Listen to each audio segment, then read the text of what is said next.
자, 우리 사도행전을 살펴보면서 대표적인 한 사람을 늘 봅니다. 그 사람은 바로 바울이라는 사람입니다.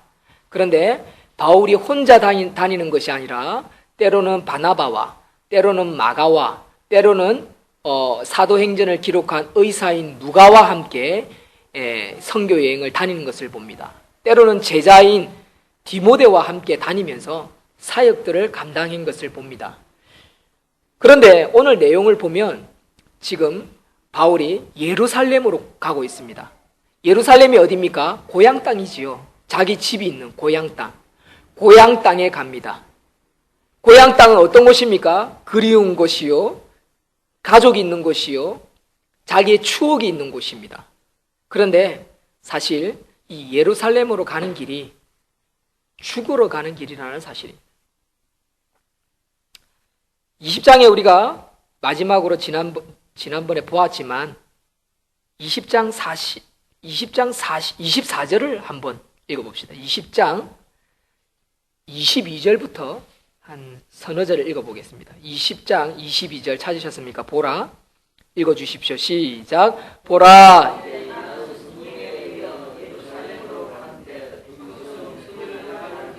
아멘. 잠시만요. 뭐라고? 어디 간다고요? 예루살렘.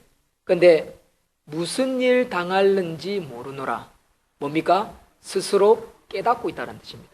자기가 지금 무슨 일을 당할지 지금 대충 예상하고 있다는 거죠. 그런데 뭐라고 이야기합니까? 23절 시작. 오직 성령이 각 성에서 내게 증언하여 결박과 환난이 나를 기다린다 하시나. 누가 가르쳐 주셨어요? 그것을 성령이 가르쳐 주셨어요.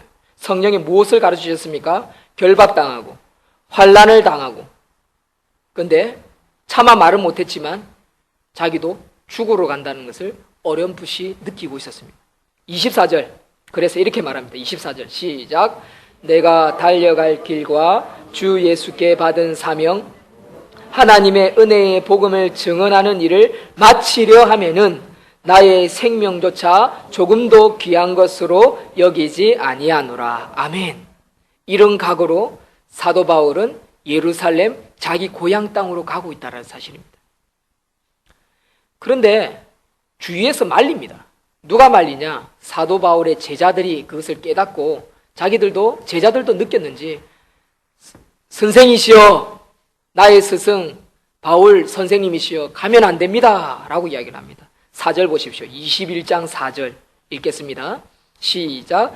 21장 4절 시작. 제자들을 찾아 거기서 이래를 머물더니 그 제자들이 성령의 감동으로 바울더러 예루살렘에 들어가지 말라 하더라. 7일 동안 마지막 머물면서 제자들을 가르치고 내가 이제 예루살렘에 간다라고 이야기를 했는데 이 제자들이 성령의 감동을 받았어요.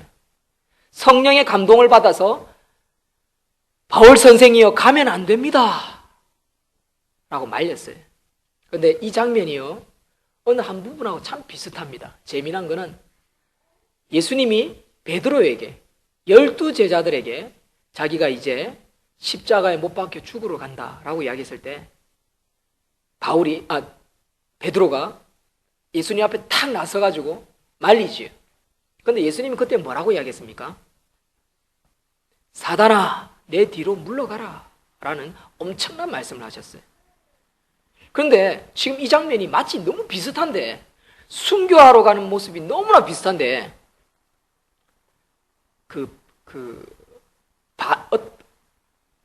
받아서 반응하는 태도가 좀 달라요. 베드로는요, 혈기를 가지고 예수님 앞에서 예수님을 가로막았어요. 그런데 오늘 제자들은 보십시오. 바울을 가로막을 때 뭐라고 합니까? 제자들이 성령의 감동으로 바울더러 예루살렘에 들어가지 말라 권합니다 라고 얘기합니다. 무슨 차이가 있을까요? 이미 제가 어느 정도 답은 말은 했지만 첫 번째 한 가지는 혈기와 인간의 생각, 자기의 생각으로 말을 해서는 안 됩니다. 자, 두 번째, 제자들은 성령의 감동으로 했습니다. 그런데 바울은 성령의 감동을 따라 순종합니까? 순종하지 않습니까? 순종하지 않습니다. 갑니다. 죽으러 갑니다. 죽으러 가니까 이 처녀가, 예언하는 처녀가 있어요. 빌립 집사의 딸, 네 딸이 있는데 그 중에 한 딸이 예언을 해요. 예언을 하는데 이 예언하는 딸이 뭐라고 하냐면 11절 보십시오. 11절. 우리에게로 와서 바울의 띠를 가져다가 자기 수족을 잡아매고 말하기를 성령이 말씀하시되 예루살렘에서 유대인들이 이같이 이 띠 임자를 결박하여 이방인의 손에 넘겨주리라 라고 이야기해요. 예언을 합니다. 재밌지요? 이 성경을 자세히 보면 참 재미가 있어요. 예언을 해요. 어떻게 예언합니까? 성령의 감동을 따라서 성령이 임하셨어요. 누구에게요?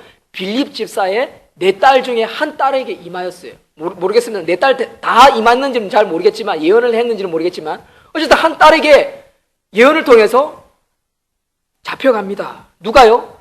띠 임자가 누굽니까? 바울이에요. 바울. 그러면 가야 됩니까? 안 가야 됩니까? 사실은 안 가는 게 맞지요. 그렇지요? 근데 조금 애매하다 싶지요? 근데 해답이 있습니다. 해답. 14절을 읽어봅시다. 14절. 성경은 성경으로 풀어야 합니다. 근데 정확하게 풀어야 됩니다. 그것도 앞뒤 문맥을 정확하게 살펴보고 14절 읽어주십시오. 시작. 그가 고난을 받지 아니함으로, 안 받았지요? 시작. 우리가 주의 뜻대로 이루어지이다 하고. 아멘. 권면하고 가겠다고 하니까 내버려 뒀다라고 이야기를 합니다. 그런데 왜 내버려 뒀다고요? 우리가 주의 뜻대로 이루어지이다. 사랑하는 성도 여러분, 때로는 우리가 형제들이요, 영적 지도자가요, 그거는 아닌 것 같다라고 옳은 소리를 할 수가 있어요. 맞는 소리를 할 수 있습니다. 근데 사도 바울은 자기가 가야 할 길을 정확하게 아는 자였고 또 그 길을 가겠다라고 하면서 고집을 피웁니다. 그랬더니 갈등이 일어나야 되는데 서로 대화가 안 되잖아요. 갈등이 일어나야 되잖아요. 싸워야 되잖아요. 아니면 하다못해 네 마음대로 해라. 네 그래 살아라. 이렇게 할 수도 있는 거잖아요. 근데 어떻게 합니까? 우리가 주의 뜻대로 이루어지이다 라고 하나님 앞에 맡게 됩니다. 이게 너무너무 중요한 겁니다.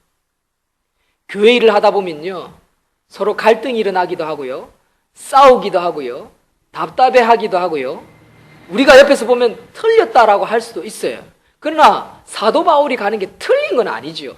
다른 제자들도 압니다. 사도 바울이 가는 길이 옳은 길이다. 그런데 성령께서 감동을 주시기를, 은혜를 주시기를 잡혀갑니다. 안 됩니다. 라고 눈물을 흘리면서 모든 제자들이, 사도들이, 그와 함께하는 자들이 그를 만류했습니다. 몇 대 몇입니까? 1대 다수입니다. 그러면 바울이 고민을 하다가 포기를 할 만도 한데 자기가 가야 할 길이라 하고 선포를 한 그대로 그 일을 합니다. 그랬더니 결과가 무엇입니까? 주의 뜻대로 이루어지기를 원합니다. 이게 결론이었습니다. 사랑하는 성도 여러분, 모든 일은요, 주님께 맡겨야 되고 주의 뜻대로 이루어지는 것입니다. 할렐루야. 그런데 절대로요, 인간의 생각, 내 이익, 그런 마음으로 절대로 나누고 강조는 하지 마십시오. 오늘 본문에도 보면 그 어느 누구도 자기의 생각, 자기의 고집, 자기의 어떤 판단으로 싸우거나 갈등을 일으키는 사람들이 아무도 없습니다. 아무도 없다라는 사실이에요. 사도들은요, 바울보다 다 나이가 많은 사람들이에요. 이 글을 쓰고 있는 의사 누가도요, 바울이 청년 때, 어릴 때 만난 사람이에요. 그런데 그 바울을 존중해주고 있어요. 왜 그렇습니까? 바울은 늘 성령의 이끌림에 의해서 행하고 말하고 먹고 마시고 다니는 자였기 때문에 인정을 하고 있습니다. 모든 사도들이, 모든 제자들이, 모든 그리스도인들이 인정을 하고 있다는 거죠. 결론은 뭡니까? 선한 것을 결정을 하고 주의 뜻이라고 싶은 것을 결정을 하면 때로는 나와 서로 상의하고 다르고 맞지 않을지라도 그게 틀린 것이라고 치부하는 것이 아니라, 갈등을 일으키는 것이 아니라, 잘라버리는 것이 아니라, 무시하는 것이 아니라 뭐 해줍니까? 기도해주고 축복해주고 위로해주고 격려해주고, 그 가는 길에 안수해주고, 이것이 하나님의 뜻이요, 제자들의 교제요, 제자들의 섬김이라는 사실을 기억할 수 있는 저와 여러분들이 되기를 소망합니다. 이해가 되시지요? 지혜가 오시지요? 교회 안에서요, 가정 안에서요, 절대로 다툼을 일으키지 마십시오. 사실 바나바하고 바울도 싸웠지요. 누구 문제로 싸웠습니까? 마가 문제로 싸웠어요. 철없는 마가를 데리고 갔더니 중간에 도망가 버린 거예요. 그 다음에 마가를 또 데리고 가려고 해요, 바나바가. 그냥 바울이, 아니 그 싸가지 없는 마가를 왜 데리고 갑니까? 그거는 선교하는데 방해만 됩니다 라고 이야기를 했어요. 바나바는 뭐라고 이야기했습니까? 아니다, 니도 철없던 시절이 있었지 않았느냐 라고 이야기를 합니다. 그리고 싸웠어요. 그리고 갈라져 버렸어요. 갈라지니까 어떤 문제가 생깁니까? 힘이 약화되는 게 있지요. 상처가 남아요. 그리고 나중에는 바울이 그것을 후회하는 모습들이 성경에 기록되어 있습니다.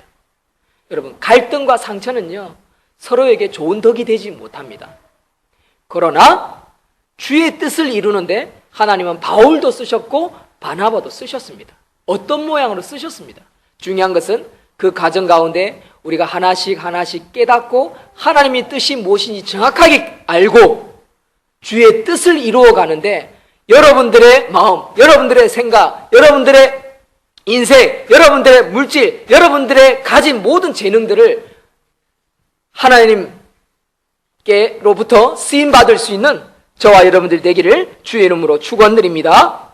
아멘. 오늘 말씀의 핵심은 이것입니다. 그래서 이 말씀을 좀 부여잡고 살아갔으면 좋겠고요.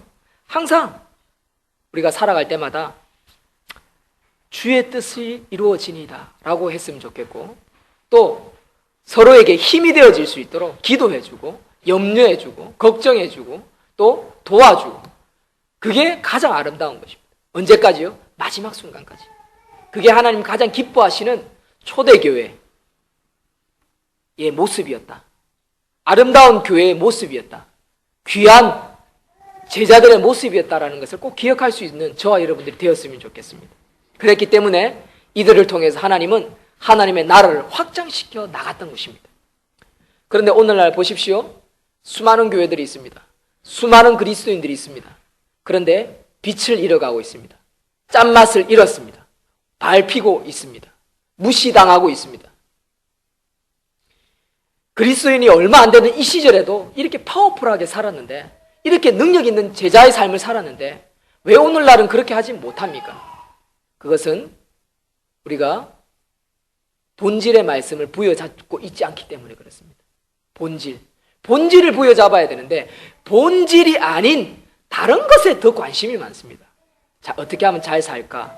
어떻게 하면 여유로울까? 어떻게 하면 넉넉할까? 어떻게 하면 편할까? 어떻게 하면 좀 더 쉴까? 어떻게 하면 다른 사람들부터 더 많은, 더 좋은 대우를 받을까? 여기에 더 관심이 많기 때문에 하나님 나라가 이루어지지 않는 것입니다. 보십시오. 사도 바울 보십시오. 모든 제자들이 바울 선생 보고 가면 안 됩니다 울면서 붙잡았습니다. 그런데 그런 대접을 받으면서 솔직히 설명없이 그래 알았다 안 갈게 할 수도 있는데 죽으러 가는 일을 마다하지 않습니다.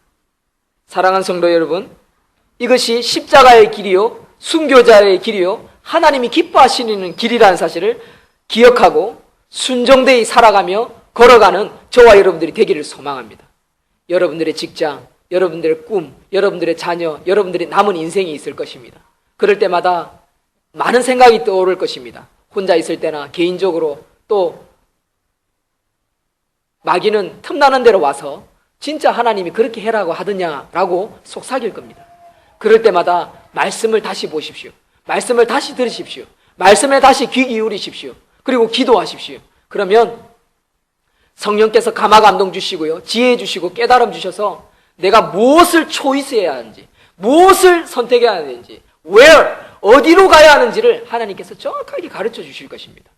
때로는 그것이 손해보고 험하고 외롭고 답답하고 다른 사람의 손가락질하고 모든 사람이 그 길 아니에요 라고 할지라도 선한 길이고 아름다운 길이라고 확실히 들어서 그 길을 간다면 하나님께서 사도 바울과 같이 귀하게 쓰시는 길이라는 사실을 기억하고 순종된 길로 갈 수 있는 저와 여러분들이 되기를 주의 이름으로 축원드립니다.